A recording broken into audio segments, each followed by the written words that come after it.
Good evening. I'm Phil Herron, editor of the Daily Times and DelcoTimes.com. Welcome back to another edition of our live stream internet broadcast. We call this little show Live from the Newsroom. That's where we take the people who are making headlines and the issues that are in the news here in Delaware County. We'd like to bring these people into our newsroom in beautiful downtown Primos, and we talk about the issues of the day. We are once again this month out on the road again. We're at our home away from home. We are in fact in beautiful Freedom Hall here on the campus of Widener University in Chester, Pennsylvania. And our thanks, as always, to the folks at Widener. We are really enjoying our relationship here. We come down to the campus once a month to do our live show. Our thanks, as always, to the PR maven here at Widener, Dan Hansen. We're utilizing the beautiful new Widener TV studio here in Freedom Hall on the Widener campus.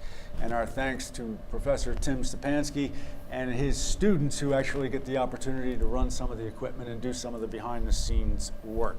Tonight, we're going to talk about an issue that affects every family in Delaware County, and a very, very special organization that helps students and their families in the process of going about one of really the great traditions in this nation, and that is young people and college.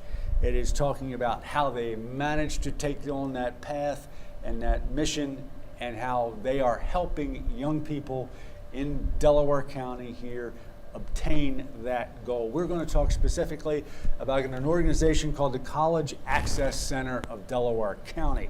It's an initiative that's been put together by the Chester Higher Education Council, which is a consortium of the presidents of several schools here in the county.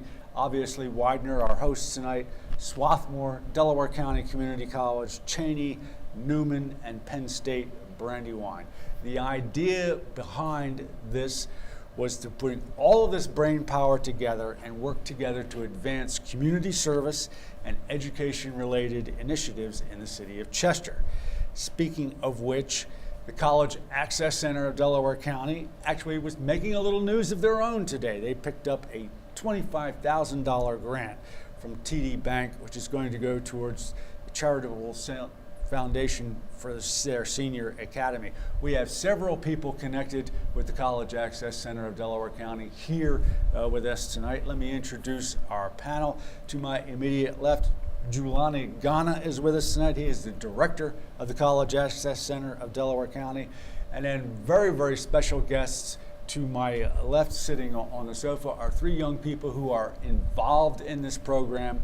Are going to talk a little bit about what it means to them. From my left is Tamira Sherrod and Rickwan Dunn. They are both students at the Drexel Newman Virtual Academy here in Chester. I actually had a chance to visit the academy last week, and I had a chance to talk to some of the students there. And then all the way out on the far left on the sofa is Jamie McDowell, who attends the STEM Academy here in Chester. A reminder to our viewers, we're an interactive show. You can go to DelcoTimes.com, log on, take part in a live chat. Also, very important, the fact that we are live for this half hour, but also the video of the show is archived on the site, DelcoTimes.com. So if you missed it and you want to get a chance to see it, you can always go back and view it. Jelani, let's talk a little bit about this mission, if you could, providing educational support services to students across Delaware County. What's that really mean?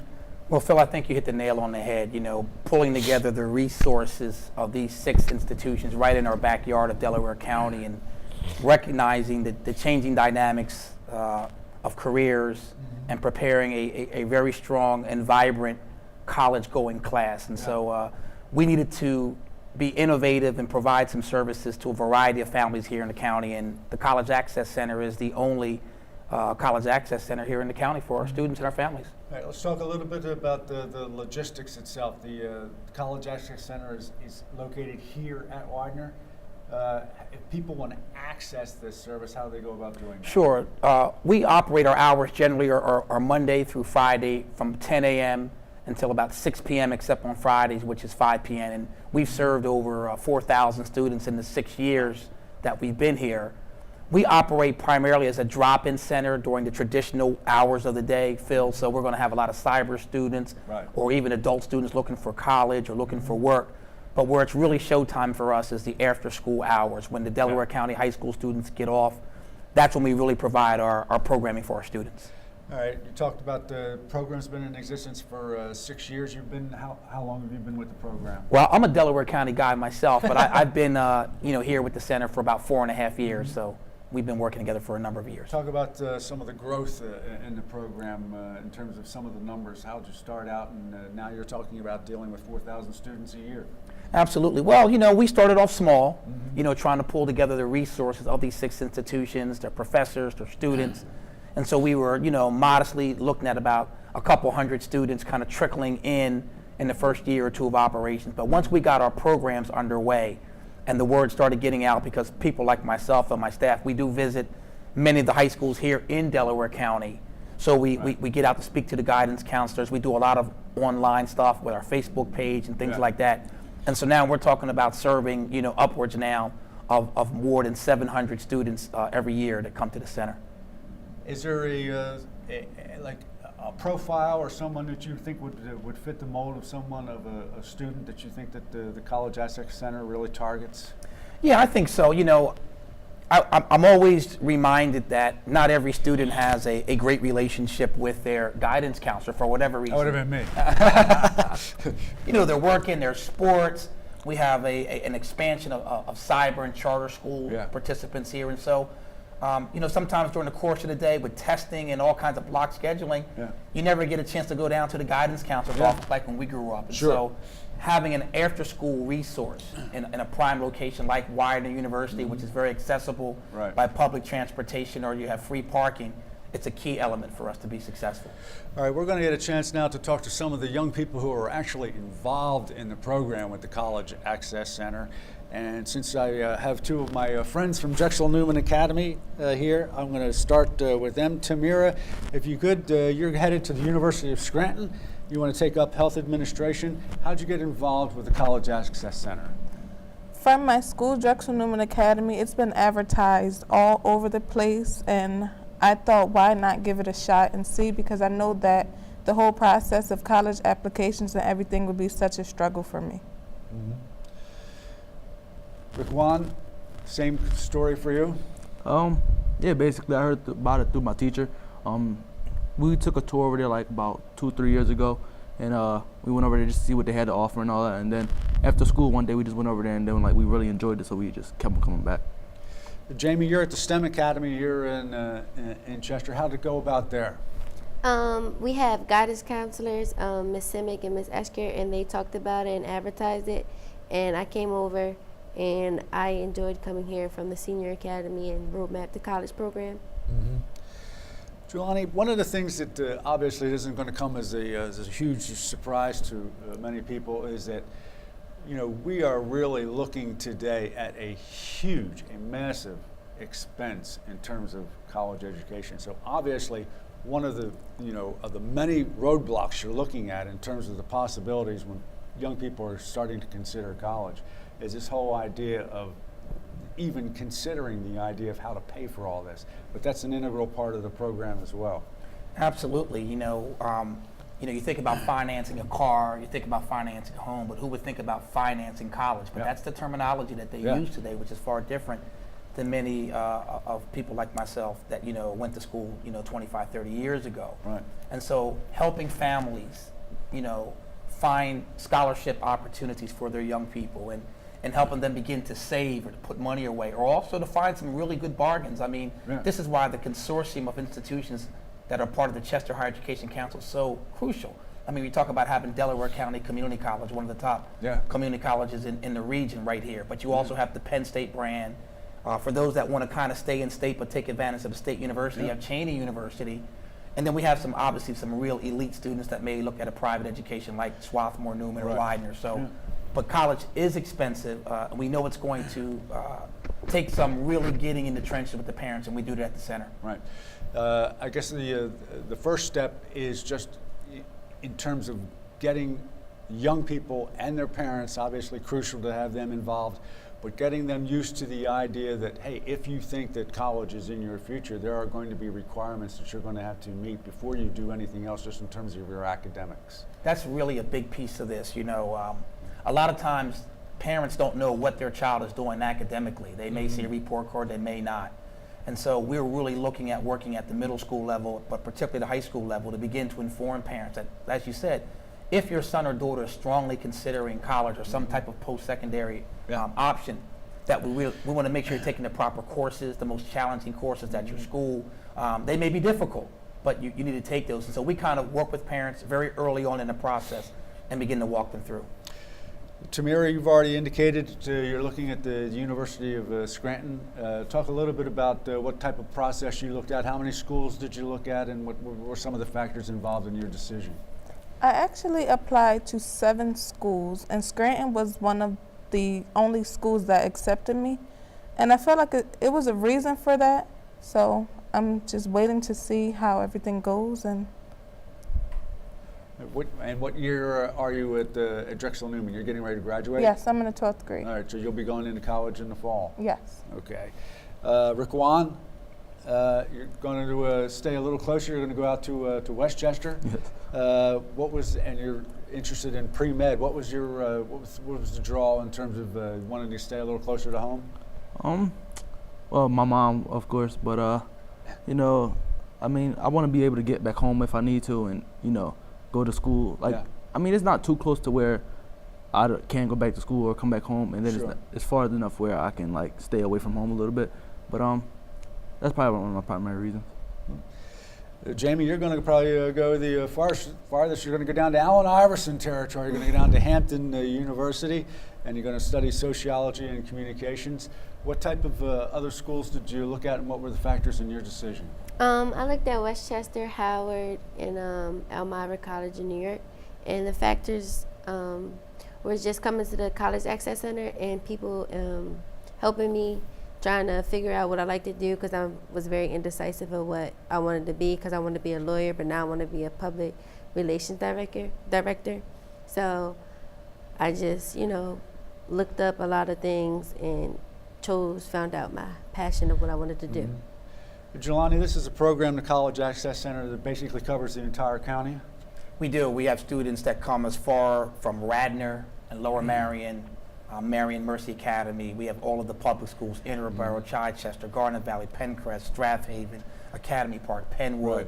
So we get everybody in the county. When students find out that we offer a free SAT and ACT prep class by Kaplan trained facilitators, trust me, mom is putting the son or daughter on a bus, train, or something. They're getting them there. Because all of our services at the College Access Center are free. Tutoring, which is always something that students need, or just a place like Ricky and Tamir and Jamie. They started coming to the center just to get their homework done. They would start coming after school and looking for a little bit of help, and then as they continued to see what was going on at the center, they began to engage in the programs, and as you can see, they've become some of our top leaders and great success stories. One of the things that we mentioned at the beginning of the show is the massive amount of brain power that was behind this consortium and putting together the College Access Center. And I was just wondering, Jelani, now as it to sort of turn around, is there any tie-in with the schools that are involved in terms of looking at a student who's coming through the College Access Center? Yes, we've been able to create some remarkable connections, so that as these young people are applying to post-secondary institutions, when the admissions and enrollment officers see that they're coming through our program, as the cliche, membership has its privileges. Yeah, and so absolutely. now they know that these are students that have been really worked with, massaged, and if they're getting a recommendation, from the College Access Center, what schools are looking for are strong students that they believe can be successful, which of course adds to their retention rate, things like that. One of the things that we talked an awful lot about is this idea of cost of college. Obviously, one of the biggest obstacles a lot of young people face in their families. And we're seeing a little bit of a different shift in it, in that not only is everyone looking at the front end, at the cost of it, but one of the things that we're seeing throughout society is a huge problem with the back end, is that kids or young people are leaving college but are facing staggering debt burdens as they leave, and it's making it very, very difficult for them to go out and set up on their own. Is there any kind of attention to that as well? We've talked about it, and that's where the consortium of institutions and their expertise, particularly in the financial aid office, in terms of putting together packages. And what really can impact that, because you're 1,000% correct, this massive amount of debt that students are acquiring after 4 or 5 years in achieving their degree. And so a big part of that is making sure they make a good decision on the front end. Right. You know, finding a school that matches, really taking advantage of the breaks that happen within the state of Pennsylvania. Right. Even there are students like Jamie that may want to go out of state, so we try to load up on scholarships. But a lot of students, preparation academically, so they're not taking courses that are just going to extend their stay, which Right. could be more loans. Yeah. And then really working with parents. We do a significant amount of work with parents on that front end to talk about saving, you know, during Christmas and birthdays, you know, maybe cutting back a little bit on those proms and all Yeah. those things, because iPhones and Air Jordans add up. You know? They certainly do. I was very interested in another aspect of the College Access Center, and it's a program called the Male Achievers Program. It's a program that they are targeting young men in Chester and other areas of the county deemed to be at risk, and supporting them in their individual academic and personal development, and with the goal, again, which may be putting them on a path to the possibility of going to college and a career. Talk a little bit about the Male Achievers Program.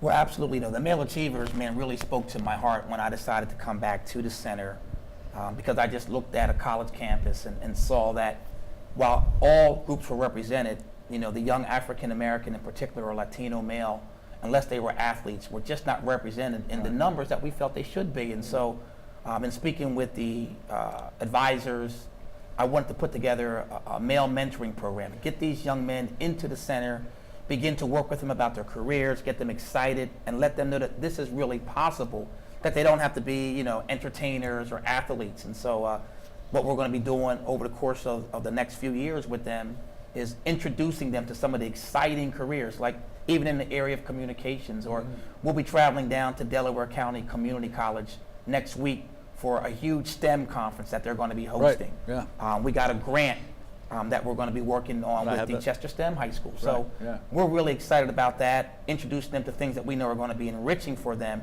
but to let them know that college is a high expectation for them. And if you're going to raise families, Right. and if you're going to strengthen communities, you've got to have men that are educated. Is that really and truly the starting point in terms of a lot of the urban areas, maybe Chester and some other areas, in terms of focusing kids on what is really available and what's out there for them? Yeah, so I think you're right. You know, in the changing dynamics of employment, there was a time when you had the manufacturing giants right here in Delaware County and in Chester. Yeah. You know, those days are long gone, and so when you start thinking about what is available, and a lot of times students, particularly young men, have an interest, say like in sports, but they don't realize that communications is a part of the science kind of Sure. you know, area that they Yeah. can get involved in. Being a trainer, you know, you don't always have to be the next LeBron or Kevin Durant or even the singer or the rapper. You know, the production element of it. And in science now, sports and science is such a large part. So giving them a starting point and then opening up their imagination really is a key to getting them to the center. And one of the things that I talk about when I'm out speaking at groups, and I speak at some of the big education banquets in the county, is that we're probably somewhat at fault as much as anyone in this, in that we spend an awful lot of time in my business focusing on kids who are involved in athletics and sports and other people who appear in the back end of the paper in the sports section. But we don't necessarily always give that kind of attention to kids who are involved in educational efforts. How important is that to sort of try to level that playing field? We're going to have to go even above and beyond, and I think you hit the nail on the head in terms of we're going to have to put the same amount of attention and, like I like to say, celebrate the academic successes of students, particularly young boys at a significantly earlier age. You know, I remember being covered by you years ago during my days at Penncrest, you know, and, you know, got a lot of attention for my sports, you know, accolades, and certainly say a city like Chester, which everybody knows is the preeminent high school basketball power. And so, you know, when you're successful playing sports, there's, you know, this culture is a real sports-friendly culture.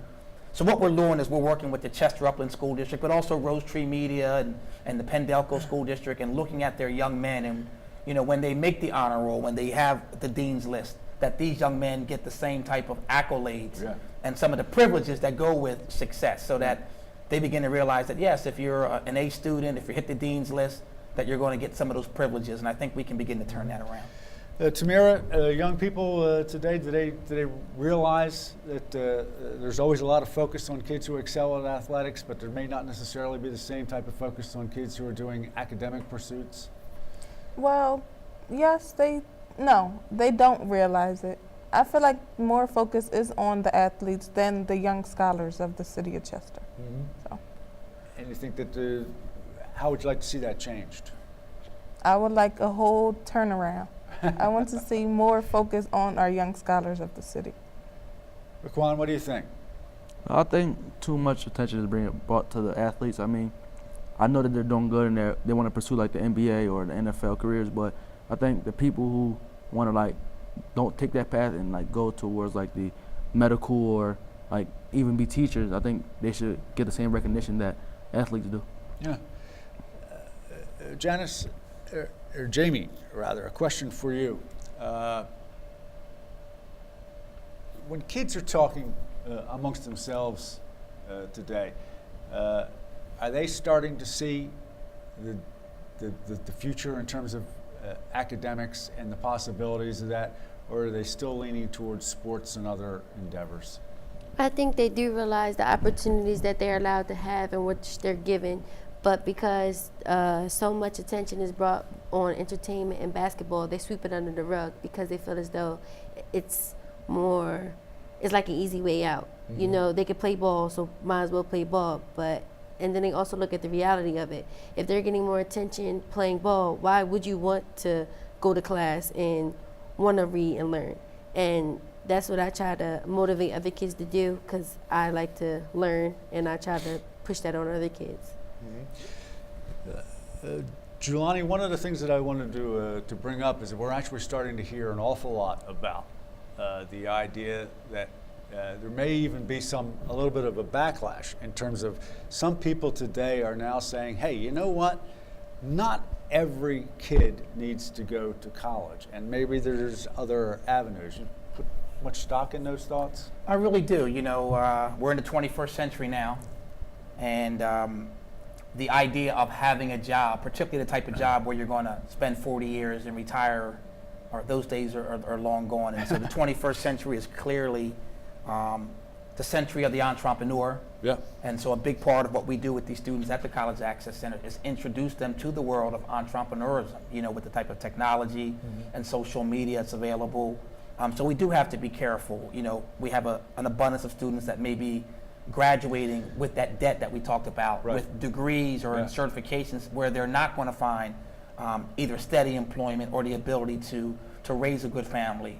And so we're really going to have to be vigilant, you know, in making sure that we help students and really help parents understand that they need to begin to look at areas of study where there's a viable a career where they can make, you know, money, as opposed to some of the other majors that students typically used to go for, but maybe more obsolete. Tamira, the young people that you're around and everything, what are they thinking about in terms of education and the possibility of college? Are they seeing it as a real possibility? Yes, I associate myself with a lot of positive people, and they do see that education is a very huge aspect in life. Raquan, you think that most kids today are expecting or thinking that it's really a reality that they have to go to college? I think most kids do nowadays. Not all of them, because I have a few friends that actually don't want to go to college, but they want to do like trade school or something. Yeah. But, I mean, you still get an education. So I think most kids nowadays are definitely looking to get like a higher education. Jamie, what do you think? I think the same as Raquan. A lot of my friends, I associate people with top honors and things like that, and they all want to go to college. Like one of my friends, she applied to Stanford, and I believe she'll make it, even though we're from Chester. And a lot of my friends really want to be doctors and scientists and architects. I'm the only one that wants to be a public relations director. All right, since we've talked an awful lot about college and you sort of hinted at the idea of what you want to do, I'll go ahead and put you on the spot. I'll start with you, Jamie. Not next year, not 4 years from now when you're donning that cap and gown, but 10 years from now, what does Jamie McDowell see herself doing? She looks like a businesswoman out in the world making a difference to help other people and inspire kids that just because they came from maybe a low-class place and don't always have the finance to do things, that if they push hard, try, and have a college access center to attend, that they can do the same as me. Raquan? I see myself definitely as a doctor or a plastic surgeon, one of the two. Definitely giving back to the community like Mr. Jelani does. I'm most likely gonna come back to the center and give back, Yeah. give back to the city of Chester. Tamira? And 10 years from now, I see myself being really successful and aspiring all of my goals. And I definitely want to give back to my city of Chester and the Access Center as well. Well, it's really encouraging. One of the things that the theme that you heard about is the idea of giving back. Jelani, is that something that you see with a lot of times with kids who have gone through the system who are interested in coming back and saying, hey, look, I've done this, you can do it too? Certainly, and we directly and indirectly push that. The whole idea of each one teach. Probably one. more effective coming from them than it would be from you or Without I. a doubt, without a doubt. We didn't coach them, but we are in a position, a very unique and a blessed position to really get to know young people like this, Yeah. and to be maybe a small piece of their development. To push them a little bit further on their journey, and remind them that they do make a difference, and that that they can come back to their community regardless of where they end up and make a contribution. All right. We'll go to, as we head towards the end of the show, what we always refer to as a lightning round. I'll ask the panel a question, and we'll go right down the line, and we'll have them answer the question. Jamie, since you're out on the end, you're going to get to go first.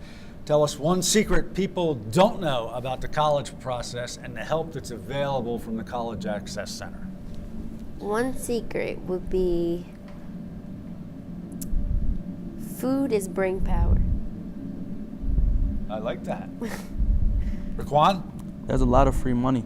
FAFSA and all them other type of scholarships. There's a lot of free money to be given. As someone who's gone through this process with 2 children, one of the things that I was always stunned at, and when people told me, and I said, I don't know about that, but they always said, don't rule out any schools, and particularly some of the private schools, because they give out better packages than some of the other schools do. So that really worked out. Tamira, give us a secret. I feel like all of the secrets are revealed. It's advertised all over, and they actually want you to come in and get the help that you need. So there's no secrets to me. Jelani, you'll get the last word then. Give us the secret of the College Access Center. Why is it so successful?